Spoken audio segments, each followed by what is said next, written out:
بسم اللہ الرحمن الرحیم۔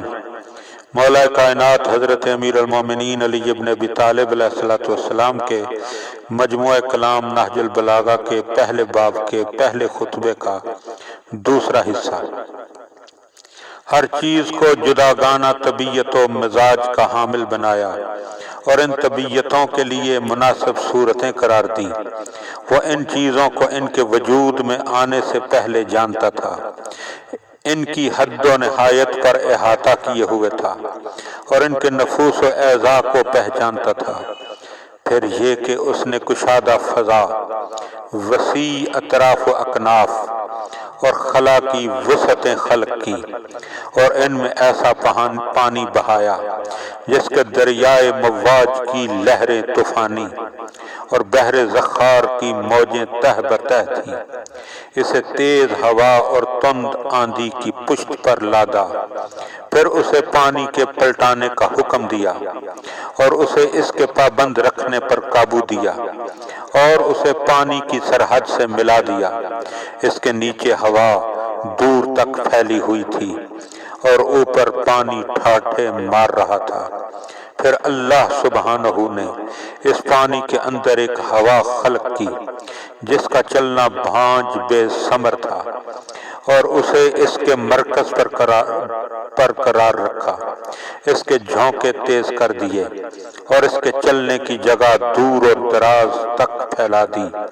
پھر اس ہوا کو مامور کیا کہ وہ پانی کے ذخیرے کو تھپیڑے دے اور بحر بے کراں کی موجوں کو اچھالے۔ اس ہوا نے پانی کو یوں متھ دیا جس طرح دہی کے مشکیزے کو متھا جاتا ہے اور اسے ڈھکیلتی ہوئی تیزی سے چلی جس طرح خالی فضا میں چلتی ہے، اور پانی کے ابتدائی حصے کو آخری حصے پر اور ٹھہرے ہوئے کو چلتے ہوئے پانی پر پلٹانے لگی، یہاں تک کہ اس متلاطم پانی کی سطح بلند ہو گئی اور وہ تہ بتہ جھاگ دینے لگا۔ اللہ نے وہ جھاگ کھلی ہوا اور کشادہ فضا کی طرف اٹھائی اور اس سے 7 آسمان پیدا کیے۔ سبحان اللہ۔ نیچے والے آسمان کو رکی ہوئی موج کی طرح بنایا اور اوپر والے آسمان کو محفوظ چھت اور بلند عمارت کی صورت میں اس طرح قائم کیا کہ نہ ستونوں کے سہارے کی حاجت تھی، نہ بندنوں سے جوڑنے کی ضرورت۔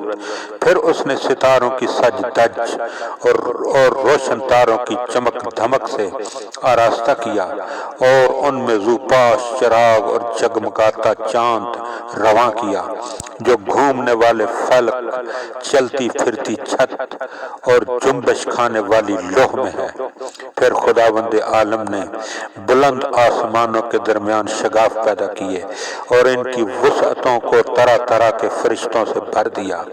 کچھ ان میں سرب سجود ہیں جو رکوع نہیں کرتے، کچھ رکوع میں ہیں جو سیدھے نہیں ہوتے، کچھ صفیں باندھے ہوئے ہیں جو اپنی جگہ نہیں چھوڑتے، اور کچھ پاکیزگی بیان کر رہے ہیں جو اکتاتے نہیں، نہ ان کی آنکھوں میں نیند آتی ہے، نہ ان کی عقلوں میں بھول چوک پیدا ہوتی ہے، نہ ان کے بدنوں میں سستی و کاہلی آتی ہے، نہ ان پر نسیان کی غفلت طاری ہوتی ہے۔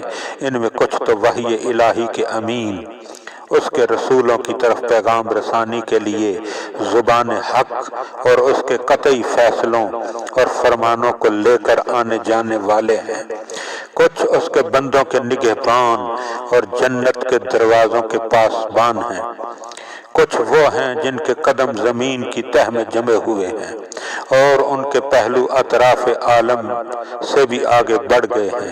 ان کے شانے عرش کے پایوں سے میل کھاتے ہیں، عرش کے سامنے ان کی آنکھیں جھکی ہوئی ہیں اور اس کے نیچے اپنے پروں میں لپٹے ہوئے ہیں، اور ان میں اور دوسری مخلوق میں عزت کے حجاب اور قدرت کے سرا پردے حائل ہیں۔